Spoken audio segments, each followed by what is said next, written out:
Greetings and salutations, comrades. Hope this finds you well. So, I wanted to do another video on democracy now because I think it's worth pointing out that they're not just pushing these imperialist, these interventionist talking points with regards to Nicaragua.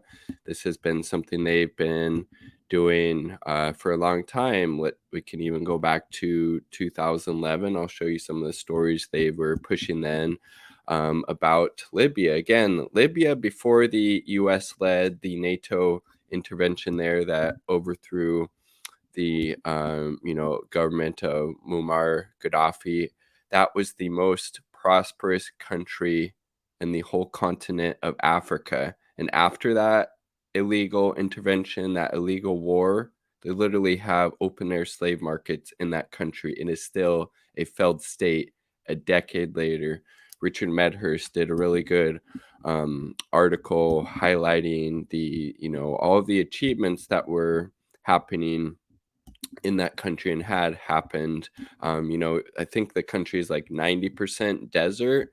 And one of the achievements was they created this massive infrastructure for irrigation and to make sure everybody had water. I think Gaddafi called it like the eighth wonder of the world or something like that. I believe they also had universal healthcare, universal higher education, and just really good, standard of living. And they wanted to chart their own course. They didn't want to be under the boot of the U.S. empire and be beholden to U.S. imperialism. And so they had to go. But Democracy Now! Was pushing these regime change talking points back then, just like they're doing now about Nicaragua, just like the bullshit propaganda they've been pushing out there about China, having people on like Adrian fucking Zenz as some expert on China and what's going on there, even though he is a this religious zealot, this right wing fundamentalist Christian who's just absolutely insane, and his work has been debunked over and over again. And this is the type of guest they have on about China. So I think it's just worth pointing out. I mean, they've unfortunately, they have this decade long track record at this point of supporting U.S. imperialism and U.S. interventions abroad. And so I would highly suggest you get your news and analysis from actual anti-imperialist journalists, people like Aaron Mate, Danny Haifong, Richard Medhurst, The Gray Zone, Mint Press News, Kevin Gostola. There's a lot of good options out there because, frankly, Democracy Now! Does not deserve your time, attention, definitely not your financial support. We'll also get into some of their funding sources right now. They're not completely funded by their viewers. They're funded by some very huge, massive foundations, including George Soros's Open Society, the Ford Foundation, which has some ties to the CIA in the past, and other U.S. regime change efforts. So Democracy Now! Is pretty problematic, and they're becoming more and more irrelevant, in my opinion, frankly. So let's take a look here at what they're putting out about Nicaragua. So this is what comes up when you type in Democracy Now! Nicaragua. Look at this. Ortega set to retain Nicaraguan presidency in elections marred by crackdown on Oh my fucking god, dude. Literally, this is like something the US State Department or fucking Biden would say, right? US sanctions Nicaraguan government as President Ortega sidelines opponents. Oh my fucking dude. It's so fucking infuriating. If you actually want to know who Nicaragua has been quote unquote sidelining, it's literal coup plotting people who are plotting these treasonous actions against the democratically elected government there, and they are being funded by the US, and they are persecuted under Nicaraguan law and held accountable accordingly, as they would be in any other country when you commit treason and you're plotting to overthrow the fucking government. Democracy Now! You absolute fucking hacks, dude. Jesus Christ. Let's just click on see what this says. Let's make sure I'm still sharing that. I'm good. We're good there. I mean, look at this fucking dog shit, dude. There's people there, actual anti-imperialist journalists went there. People like Ben Norton, who lives in Nicaragua, showed that there were 6 opposition parties on the fucking presidential ballot. Yes, but they're cracking down on the opposition there. No, maybe it's the people actually like the FSLN party, the Sandinista party, the party of President Ortega, because they're actually governing in the best interest of the masses. Hence, they have the support of the vast majority of the masses, the absolute fucking shit show democracy now. Jesus Christ, dude. And then yeah, this is the person they have on. She's literally dressed up as a fucking clown. I mean, Jesus Christ, dude. Um yeah, so that's the last story that they had. Um there's one from November 5th. Um has nothing. I mean, look at this. They think the U.S. is sanctioning Nicaragua out of concern for democracy or human right to free elections. Give me a fucking break. They're sanctioning Nicaragua because they don't like that there's a leftist independent government there that's actually governing for the best interest of the working class. You fucking hack. Jesus Christ, dude. The people again, there's a good article at the Gray Zone by Ben Norton that came out a few days ago. The people that have been arrested in Nicaragua are literally on the US embassy's fucking payroll. They were informants. They were plotting to overthrow the government there. You absolute fucking hack. Okay, so this is just a little bit about what they've been saying about Nicaragua. Again, just pushing the U.S. narrative, these imperialist lies, these imperialist propaganda, and it's really disgusting. And that's why I think it needs to be called out. Right? Okay, so that's just one example. Nicaragua. Here we have China. Cultural genocide. This is they have on Adrian Zenz, independent. Wow, they call Adrian Zenz an independent researcher. Okay. Oh my fucking god, dude. Okay, they had on Adrian fucking Zenz. Okay, Adrian fucking Zenz, independent researcher. Nothing about his fundamental Christian religious background. None of his. I mean, Jesus fucking Christ, dude. Right? I mean, this was back in 2019. So they were pushing that bullshit about China committing cultural genocide against the Uyghurs in 2019. I just showed you what they're pushing out in 2021 on Nicaragua, right? Um, um, and then this was some more bullshit propaganda they're pushing out there against China. Look at this. All of these former like exiles have been like completely debunked. Their stories change over time, right? This is the I believe that was Tursana, right? Something like that. But yeah, just more bullshit about China. That was in February of this year. Okay. A lot of bullshit about China, a lot of bullshit and propaganda about Nicaragua. Let's look at what they're pushing out on let's see, what am I thinking of? What they're talking about on Libya. On Libya, I don't know why that took me so long. Wait. Are you down here? I think you're at the bottom. Wait, where'd you go?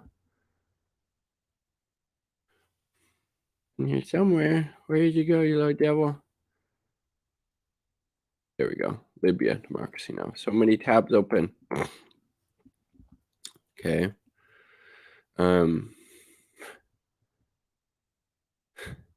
We're witnessing the violent lashings of a dying beast. Libyan novelist Hashim Matar and Gaddafi's brutal crackdown on Libya. Gaddafi cares more for himself and his power than he cares about anyone in Libya.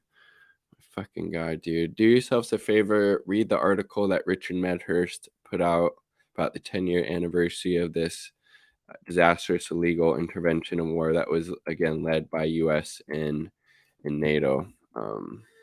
It's just fucking disgusting. So maybe I'll pull that up real quick. Just Richard and Hurst, Libya. Oh.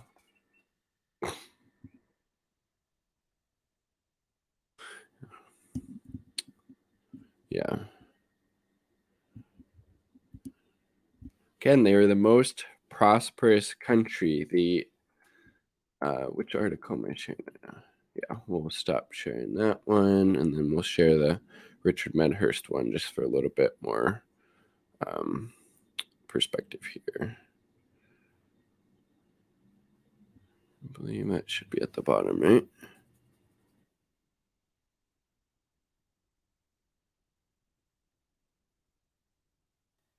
This one?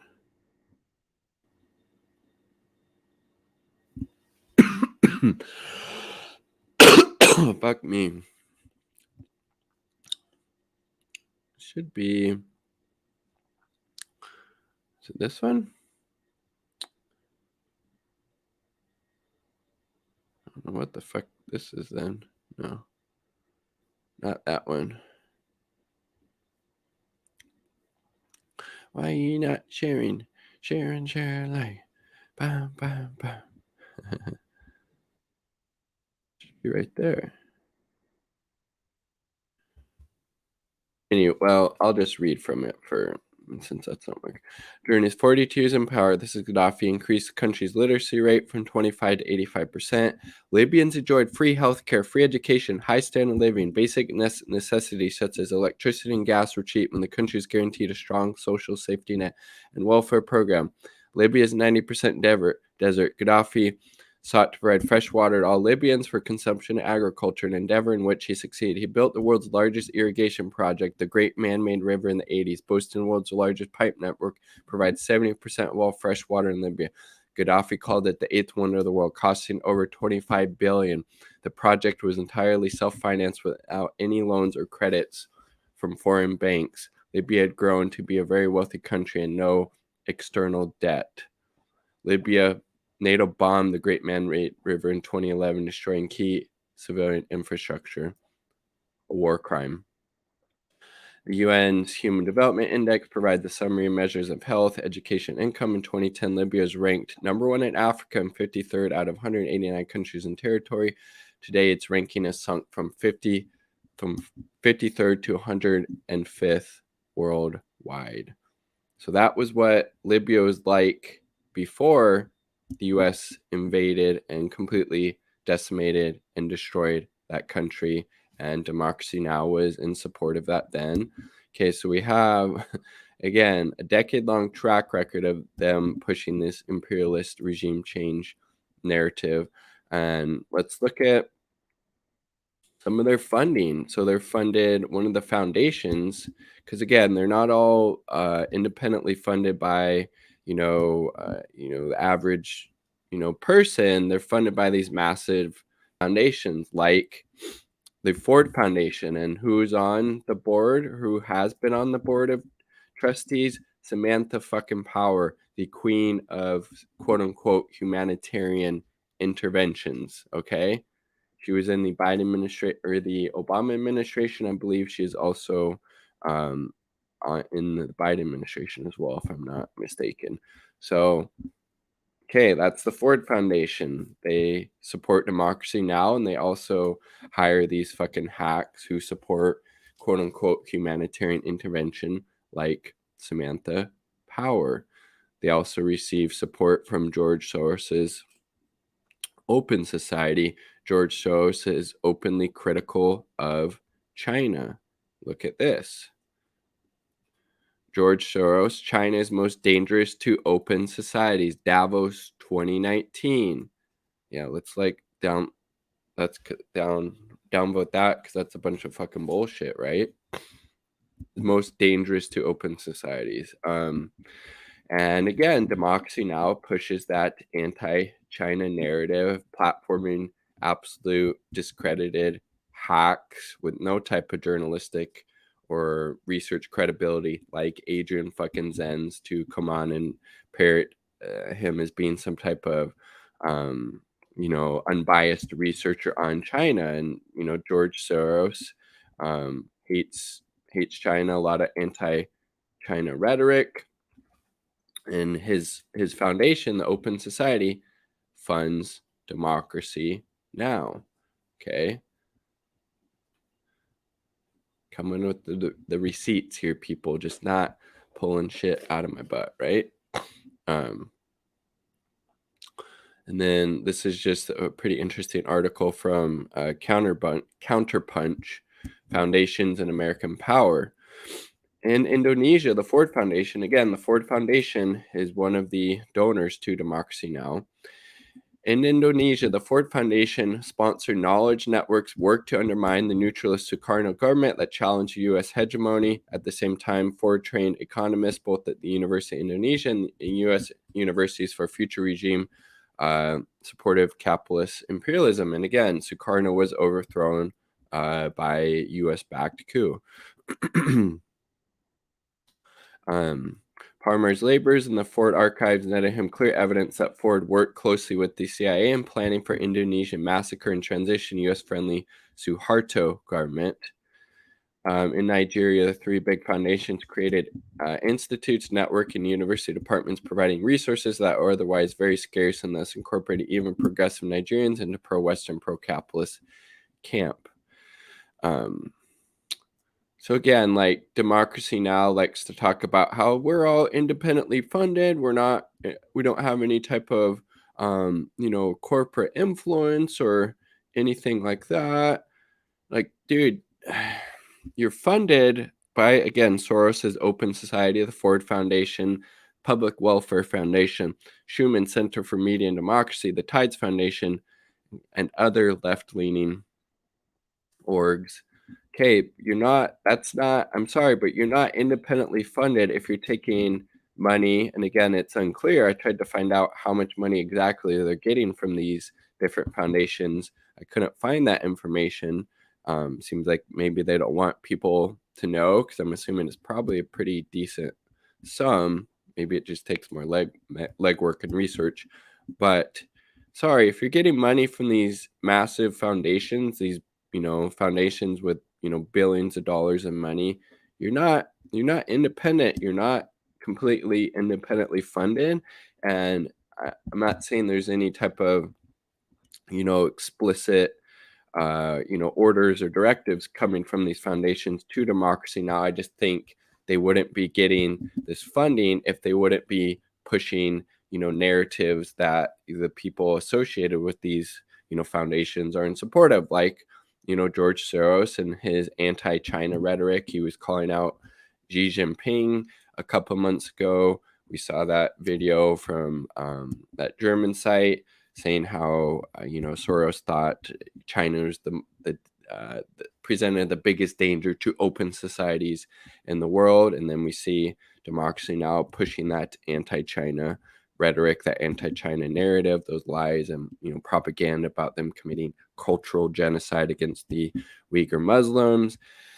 And then the regime change efforts they're pushing now with regards to Nicaragua, what they pushed in the past with regards to Libya. And we have evidence of the Ford Foundation working with the CIA in the past for regime change efforts overseas. So again, you just look at the money, look where they're getting their funding from, and it's not a huge leap to say that money is influencing them, right? Like, I'm not saying explicitly, but implicitly, like these massive billion-dollar foundations who support U.S. imperialism, U.S. interventions abroad, and the heads of them, like George Soros at the Open Society, they're giving these money to these organizations for a reason. They're not doing it out of the good of their hearts, right? There's rationale behind it, and I think that shows with Democracy Now's coverage, right? I don't know. Let me know what you think. Is Democracy Now! Influenced by getting funding from these huge, massive foundations? I think they are, just like TYT was influenced when they got that $20 million investment from Katzenberg and company, right? Like the video if you like the damn video. Subscribe for more content. All power to the people. Quick shout out to the 2 Uber comrades supporting my channel and this content Patreon, my partner, and Independent Left News. Definitely check them out. They're a great resource. Peace. Much love.